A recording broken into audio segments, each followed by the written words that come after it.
The chairman of Region 6 expressed concerns about farmers using the public road for the drying of paddy. Narima Ali reports. One of the big problems we have in this region is that the drying facility can only provide about 40% of the seedlings that are necessary to go back into the next crop. And therefore you have to either get concrete facilities to dry, where you put them on concrete, because the drying facility that we have is far below capacity in terms of what is demanded. That was the regional chairman of East Berbice Quarantine, Mr. David Armagan, highlighting the reason behind farmers utilizing the public roads to dry paddy for their next crop. While paddy remains an important produce that amounts to about 3.3% of the country's total GDP, the practice of drying paddy remains a violation of traffic laws, and it poses a threat to road users. It's not an easy situation to handle, because when you talk to farmers, they ask you the simple question, well, what you want me to do to get seedling? And the other thing is, you have some people asking you, what if I run into an accident and I injure myself or I break up my vehicle, what do? I don't have the answer to that either. Mr. Armagan revealed what is being done to ease the prevalence of this activity. We only have one drying facility, which, as you know, is by 43, and that is not being utilized too. It is not being utilized. Right now, the Ministry of Agriculture is trying to get it to get up to capacity of about 40%. And so once that facility is up and running, maybe you will find that there would be a decrease of these kinds of things happening on the road.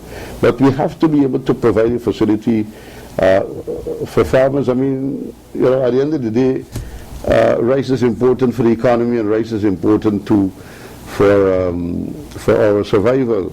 The chairman then made this point known to all rice farmers. One person did say that the traffic chief gave him permission to utilize the road for that particular purpose. And the traffic chief was very clear and said that he doesn't have that authority to give anybody permission to dry paddy on the road.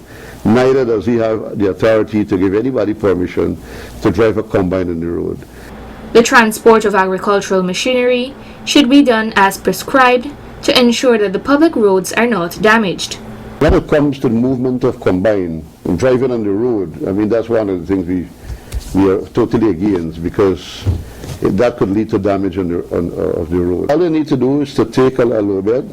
But one of the complaints we also been getting is that the police, to move these, to be in front of these low beds, because to transport the combine, the police have to be engaged to be in front of the low beds.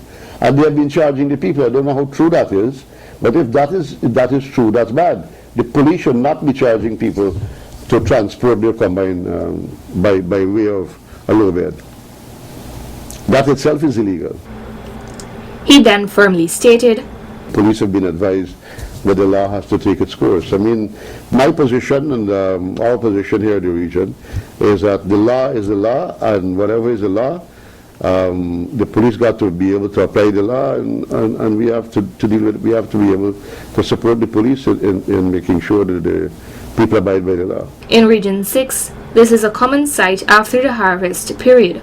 Almost half of the public roads are being taken up for drying paddy for the next cultivation period. Narima Ali, Channel 8 News.